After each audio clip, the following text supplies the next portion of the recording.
Before we get going with this week's show, a word from a few of our friends. Let's begin with Race Lens. We're happy to be partnered with Race Lens and are excited to announce two new promotions for new and existing Race Lens customers. New customers, sign up for an unlimited Race Lens monthly subscription and get the first month for only $1. Use the promo code INTHEMONEY. Former or current customers, there's a special offer for In the Money listeners. Come back and try or extend your current plan with Race Lens and enjoy 40% off any unlimited Race Lens subscription. The promo code for that deal is InTheMoney40. To learn more, go to www.inthemoneypodcast.com/racelens. And last but not least, our friends at BetMakers. Fixed odds betting powered by BetMakers is back across New Jersey and was a great success at Monmouth Park this year. The returns were fantastic, and fixed odds wagering is now available throughout the state. This is an exciting new way to bet that really puts the power to get value in your hands. The odds you bet are the odds you get. You will continue to hear more about fixed odds betting opportunities across the In the Money Media Network. Now, on to this week's show, Breeders' Cup Eve.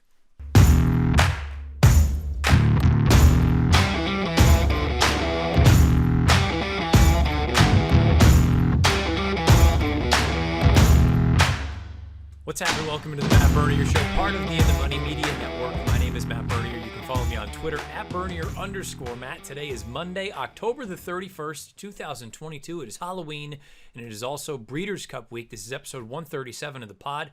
However you listen, thank you for doing so. You can listen to it basically anywhere you listen to your podcasts. Apple Podcasts, Spotify, SoundCloud, InTheMoneyPodcast.com. You can also watch and listen along over on YouTube. Search bar Matt Bernier Show. You'll get this episode along with the 136 prior. And as always, please rate, review, subscribe, thumbs up, thumbs down, bell icon lit up, the whole nine. That way you get notified when new content is uploaded to the In the Money Media channel. This week it is Breeders' Cup Week. I head to Cincinnati on Wednesday and then drive to Lexington. And look, we're going to have all sorts of content coming out over the next handful of days, both In the Money Media, NBC, Breeders' Cup, you name it. We're going to be out there having fun. Looks like the weather, knock wood, spectacular this weekend for the Breeders' Cup. I was sure that we were due for some sort of bad weather in Lexington. The first two Breeders' Cups, all things considered, not bad weather-wise. This one looks like it could be the best of the lot with early, low to mid-70s as far as temps are concerned. So should be two good days. I guess there's a chance of rain outside, but I'm not too terribly worried about that right now. And what this week's show is going to be is me just sort of stream of consciousness, just kind of rolling things out there, some ideas, some horses, some names that I'm either for or against. It's not necessarily a pick. Maybe it will end up being a pick. Maybe it won't. Who knows? But some horses that I'm keeping an eye on for better or for worse. And also, overall, just what sort of the complexion of these races look like. They were drawn few hours ago from when this is being recorded. So we're going to start with the Friday races, the juvenile races. Then we're going to go to the listener and the viewer submissions as far as thoughts and opinions are concerned. If I'm being honest, I was hopeful we would get more than we did. We only got 7 folks that sort of threw their name out there. Those are Russell Brown, Jay Braver, Gabe Gilson, Robert Walton, Trish Smith, Peter Appleby, and is it Kurt Watt or Kurt Watson? The email only said Kurt Watt. Well, Kurt, whatever your last name is, those are the 7 folks that we will listen and hear who they like as far as a favorite that they think is legit, a short price they think could be vulnerable, and then wrap it up with a price that they think they can get a little bit creative with in one of these Breeders' Cup races, either on Friday and Saturday. And thank you to all of you who contributed. And I'll do this again in the future, but really it boils down to how many submissions or what kind of input I get from the listeners. So this is about as light as I would want to go, and it's good that we've got enough to kind of chop up over the 2 days. But we'll get our opinions from some of the listeners and viewers out there, and then we'll wrap things up with some Saturday thoughts as far as the Breeders' Cup is concerned. So let's dive into it. Friday, the juvenile races. Let's begin there. Let's begin with Friday, the Juvenile Turf Sprint. Any of you who have listened for many, many moons already know this. Those of you who are new, turf sprints, don't love them. Have a hard time handicapping them. They're far too quick for me, meaning I actually like to kind of get into the flow of a race. Probably part of the reason I like long-distance turf races and the Belmont Stakes. Call me a dinosaur. Call me old-fashioned. I don't know. But the one observation I have about this race is it seems like there's a great deal of speed drawn to the outside. The Platinum Queen, for European standards, is fast. For American standards, is actually pretty quick. Speedboat Beach is out there. Tyler's Tribe is out there. Sharp as Attack is out there. American Apple's out there. I mean, these aren't slow horses by any stretch. So I think there's going to be a legitimate pace signed on early. You know, what does that mean? Consult someone who is better with turf sprints than I am for any info regarding the turf sprints that are going to be happening on Friday and Saturday. The juvenile fillies, I don't know how I'm going to approach the race from a gambling standpoint, but my takeaways going into the race, or my opinions going into the race, A, they're not that good. These 2-year-old fillies are a little bit subpar, and I think that can lend itself to a bit of chaos, especially when you factor in B, my second opinion going into the race, is that it seems like there are a number of girls that like to be close and haven't really proven that they can pass others, which lends me to think that there's a chance that this thing could be a barbecue, and with less than stellar company, does it fall apart and set up for horses rallying from off of it who have proven that they can pass runners already? Those being the Vegas Magics of the world, the And Tell Me No Lies of the world, the Sabra Tufts of the world, Chop Chop, Atomically, Chocolate Gelato, American Rocket. You know, these are just a handful of them that have shown that they can rally from off of it, that they don't need to be up pushing the pace like so many 2-year-olds do in order to be successful. The filly I like in the race, and I don't know how I'm going to bet her, and I haven't seen a morning line just yet. I like Atomically, mainly because she's a fresh face in a group, and I know none of them have really run against each other for the most part yet. But some of the other names that are more well-known I don't love. I like what she's done in all of her starts in Florida so far, and based on numbers, she's not that far off. So I think she stacks up really well in this field. I'm afraid that maybe she's a bit wise guy-ish, which is making me wonder, am I going to play her to win? Am I going to try to get alive in doubles from that turf sprint? But I just talked about how much I hate turf sprints. Or am I truly playing for the race to fall apart and trying to hit some massive exacta or trifecta for a big number using horses rallying from off of it? Still time. Good news is these races don't happen until Friday. So I have plenty of time to figure that out, how I'm going to attack the race. But that's my overall feel for the juvenile fillies, is that I don't think they're that good. I think it could be a fast pace, and I think it could completely fall apart and sort of lead to chaos. In a year where there are races that I don't think are all that chaotic. Juvenile fillies turf. I feel pretty good that this will be my biggest play of Friday. Again, not entirely clear how I'm going to play it just yet. Is it going to be a big win bet? Is it going to be trying to get alive in doubles? Or trying to smash some sort of an exotic? I think this is a bit of a chaos race where there's not one girl in here that deserves to be very, very short in terms of price. I think there's a lot of quality. I just don't know that one is head and shoulders above everyone else, like the race that we'll talk about in a minute.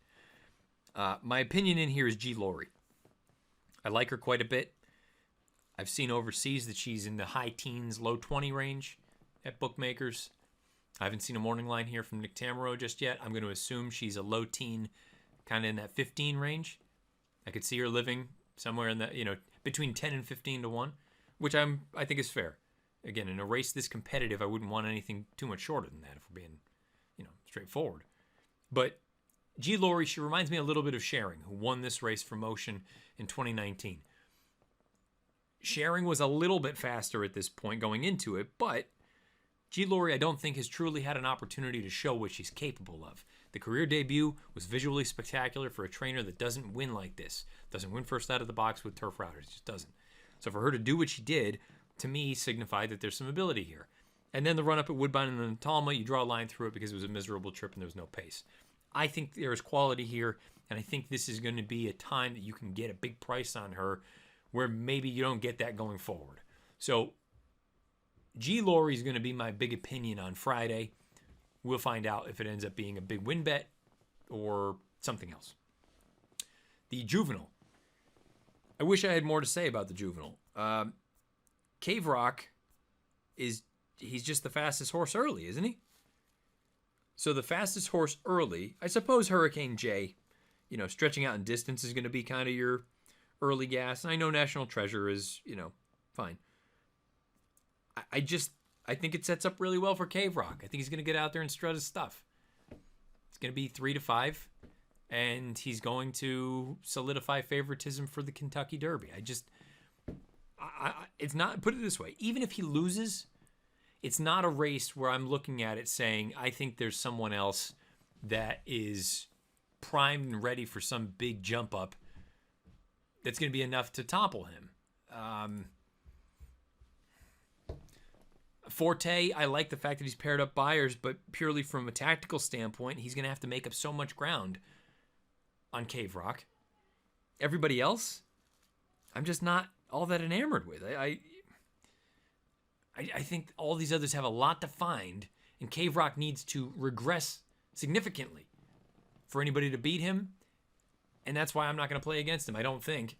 Unless something crazy happens between now and then. I just have no interest in the race from a gambling standpoint. I think it's going to be great to watch. I'm very anxious to see if this horse continues on this sort of path to being a prohibitive favorite for the Kentucky Derby, given the connections, given the pedigree, given the way that he's won and the figs that he's earned. But I don't have much more to say about that. I think it's Cave Rock's race to lose. And then the Juvenile Turf, this is another group that I think it's a pretty wide open race. I know everybody's just looking at it saying Silverknot, put a ring around him. Maybe he really does want Firmer going. I know some people have said otherwise. I don't know. I feel like if he's here, he's one that I don't have a great feel for, purely as in terms of the going. What does he want? Because he's run decently well over all of them. I guess over the real bog, he didn't pick his feet up, and that was at Doncaster, but I'm not going to hold that against him. The rest of the field, though, I mean, I can make a serious case for, I don't know, at least 4 of them, if not more. And then I could see some of these other ones coming along and picking up some pieces underneath. So, again, not a race that I'm immediately enthralled with. It's the horse that I found most interesting. There are 2, really. One of them is Major Dude, but I think he's like among the favorites. All right, I don't know that I like him that much. And Pax a Wallop. Now, conventional wisdom suggests the California form going east on grass doesn't work, but the European bookies have him among the shorter prices as well. I believe he's the second choice in many shops behind Silverknot. And I've loved what he's done in his turf races. But if he's the second choice in this race, he doesn't do anything for me. I need him 10 to 1 or better, and I don't think I'm going to get that. So maybe this is one of those races that, from a BC standpoint, which is how I'm approaching basically this entire weekend. I'm sure I'll have some sort of a multi-race bet. Ooh, I'm dropping stuff. On Saturday, later on. Maybe me and Edzo will put something together. I don't know. But for me, with these weekends, it is first and foremost about the contest and trying to maximize the opportunity to do well. And I'm not even saying win. That'd be great. But I'm not greedy at this point in life. I'd like a good showing. I'd like to walk out of there with more money than I showed up with. That's the goal for me anyway. And I just don't know that Pax a Wallop is the kind of horse that I need to really sink my teeth into at what could very well end up being, in my eyes, an underlaid number. So I'm already looking at it saying I got one race on Friday that's really going to be kind of a pusher spot. How hard do I push? I guess it really depends on what I end up making of Saturday. But I think it's going to be a good day of racing. I think you have potential superstars. And then on the other side, I think you've got a couple of races where chaos could ensue. So let me know what your thoughts are about the Friday races coming up at the end of the week at Keeneland. I think it's going to be a really good day. I'll be very curious to hear from some of you, especially those of you that didn't submit anything. I have already listened to our 7 folks that have given their input.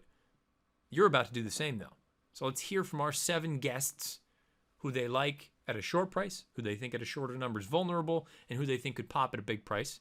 And then I'll come back, we'll wrap up, and we'll go through Saturday before we get you out of here. Okay, for the favorite that I like, I'm going to go with Cave Rock in the Juvenile.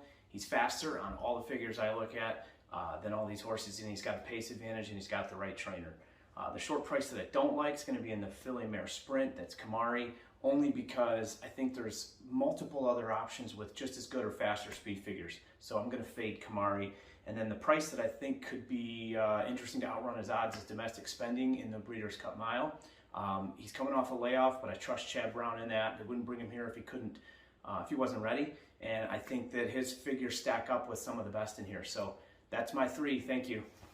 Hi, Matt. As for the most likely winner, Flightline. He's just simply from a different planet. In the distaff, I have 2 opinions. One, a favorite to fade is Nest. She's running against very serious fillies in the forms of Malathat and Clairiere, and I like Clairiere at a price. Her last time she had an excuse, she banged her head coming out of the gate, had a gash on her tongue, and didn't run. She runs back to the Shuby in the 5th. She has shown herself to be better than Malathat. I think both Clairiere and Malathat will finish ahead of Nest. Thanks, Matt. Hey Matt, for this year's Breeders' Cup, the favorite that I'm for is Jackie's Warrior. He's such a talented racehorse, I think this will finally be the year that he's going to be able to get his Breeders' Cup victory. For the favorite I'm against, it's going to be Cave Rock and the Juvenile. Honestly, I think the Juvenile could end up being a little bit on the chaotic side. And for the 2 prices that I'm for, it's going to be Lady Hollywood on Friday in the Juvenile Turf Sprint, and then Midnight Mile in the Phillies Turf on Friday. I think she's very impressive. She should be a decent price, and her last race at Newmarket was so impressive. Thanks so much. Have a great Breeders' Cup. Robert from Highlands Ranch, Colorado. Most likely winner of the century, Flightline, should go 1-9. Upset, Tyler's Tribe from Altoona, Iowa, Prairie Meadows Racetrack. He's fast. And bet against all the Americans in the Breeders' Cup Turf. Just box the Europeans. Thanks. Hey Matt, Gabe here in New York. Favorite Cave Rock, Flightline, take your pick. If either lost, I think we'd all be super shocked. Short price I'm against. Gonna say Jackie's Warrior in the sprint. It seems like in the sprint, someone always comes from off the pace, and I love this horse, but I really hate the dynamics for him. Live long shot, I'm looking at a horse called Above the Curve in the filly and mare turf. The Joseph O'Brien trainee has never been on firm turf, so that'll be interesting for the daughter of American Pharoah. Just narrowly lost to Nashua last out and will probably be 5 times the price. So hoping to get her home. Most likely winner, got to go with Flightline. The TG number, you got to respect that. Vulnerable favorite, Modern Games. That is just a tricky race, and anything can happen in that one. Long shot, Lady Rocket.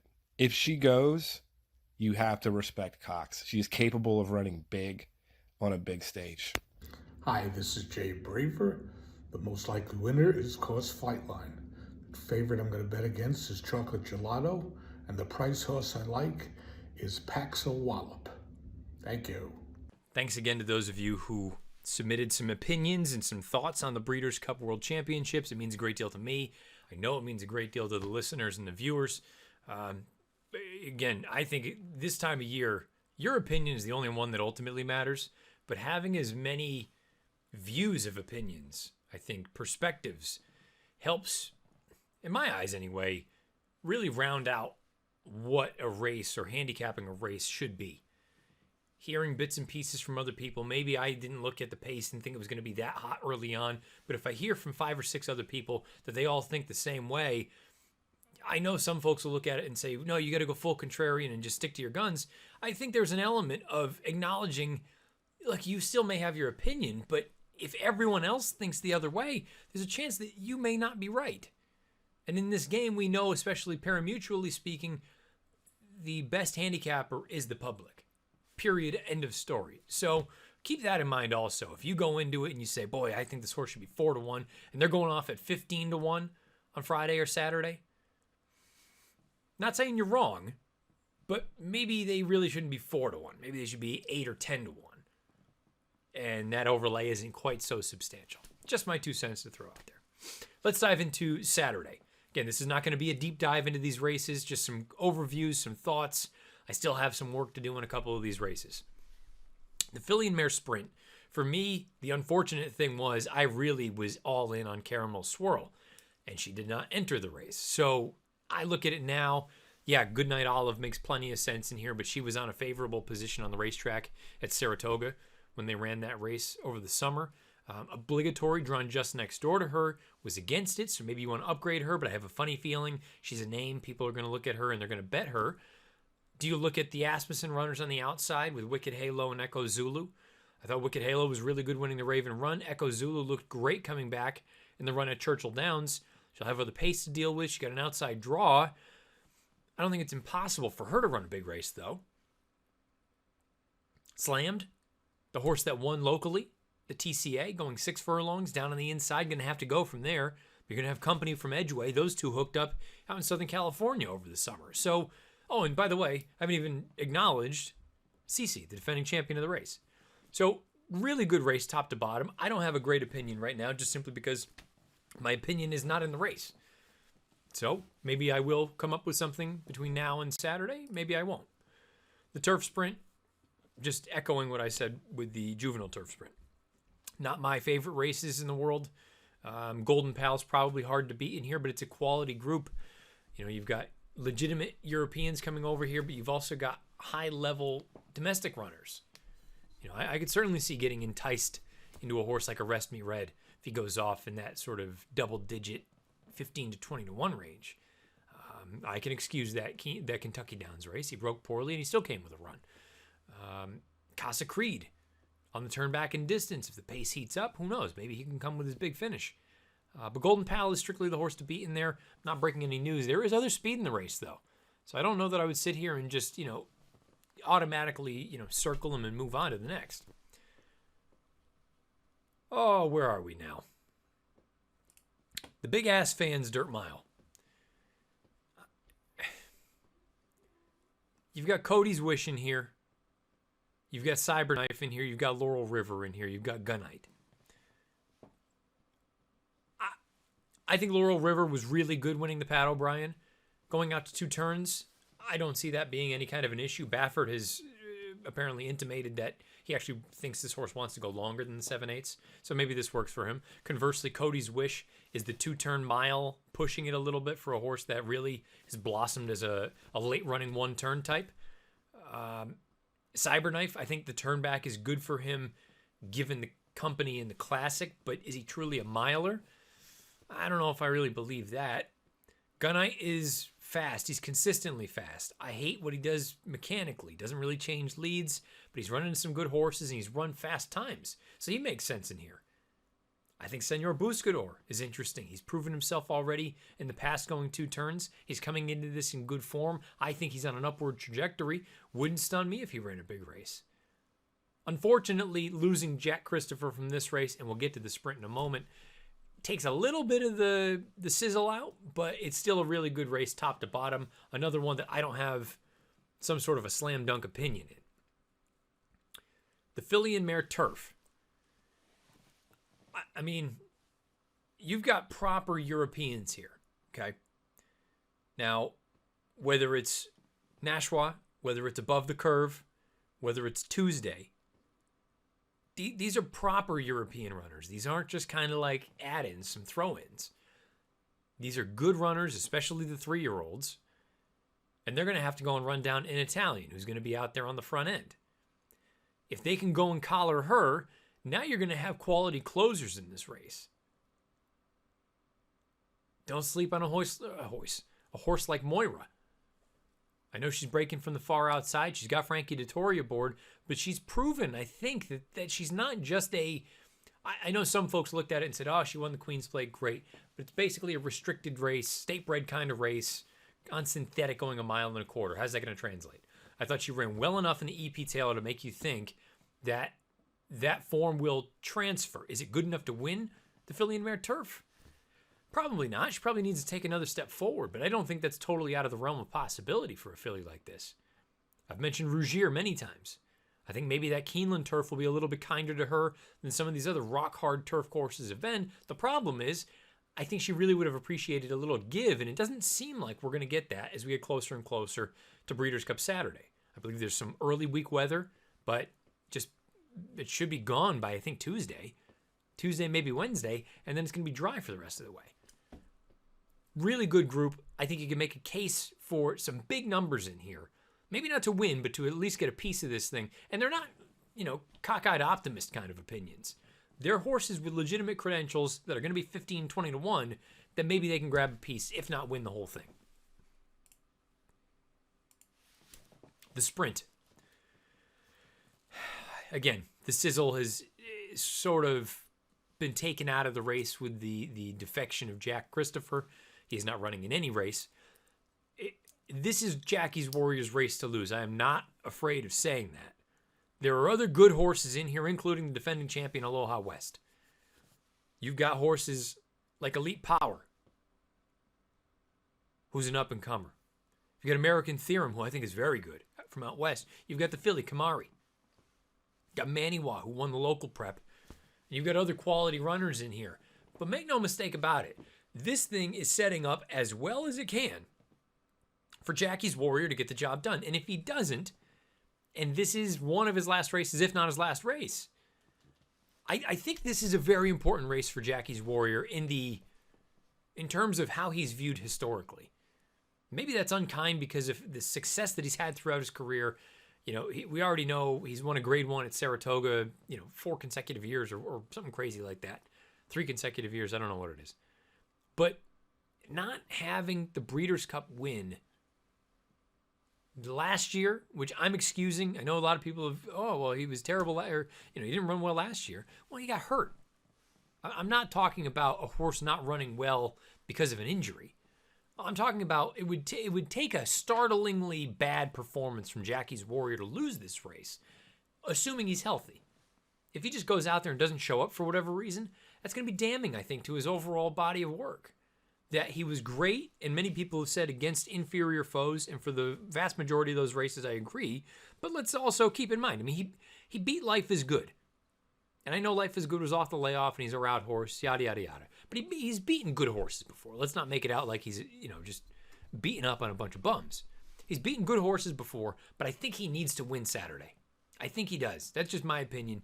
And who knows? Let me know if you agree or disagree beneath the video player on YouTube.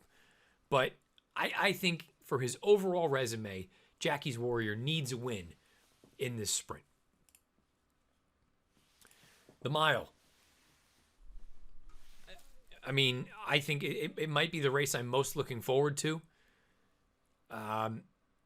You've got quality from Europe. You've got quality here in the States. And you have the wild card in Domestic Spending, who, by the way, is breaking from the far outside. I don't know. I look at this race. One of my big opinions is in this race. And I don't know if it's how I'm going to play it, but as time continues to go by, Annapolis is going to be a big play for me. And I just don't know if it's strictly Annapolis or it's Annapolis in modern games. But I like the 3-year-olds. I think the 3-year-olds are both the now horses, but also can take another step forward. I'm not discounting Domestic Spending, but this would be a Herculean effort for Chad Brown to get him to win off this kind of layoff against a field that I think is good. Not even mentioning Regal Glory, who's in here. Not even mentioning Dream Loper or Smooth Like Straight or Ivar, Kinross, Order of Australia, who won this race 2 years ago. This is quality, top to bottom. I think Annapolis has potentially a special gear to him. I will eat my words if he runs like shit on Saturday. But I think he's got the potential to be the next real American miler. That's the other thing that's a little bit unknown from you with Domestic Spending. Is this just a hair too sharp? Is he going to unleash a wicked kick, but the problem is he runs out of real estate, as opposed to at 1 1/8 or 1 1/4 miles? In modern games, the only real question is, did that run on Champions Day take too much out of him over ground that he didn't like? Because if it didn't, he's the horse to beat, Domestic Spending or no Domestic Spending. I think it's a great race. I'll say it. I'm picking Annapolis. It's just a matter of how am I attacking the race from a gambling standpoint.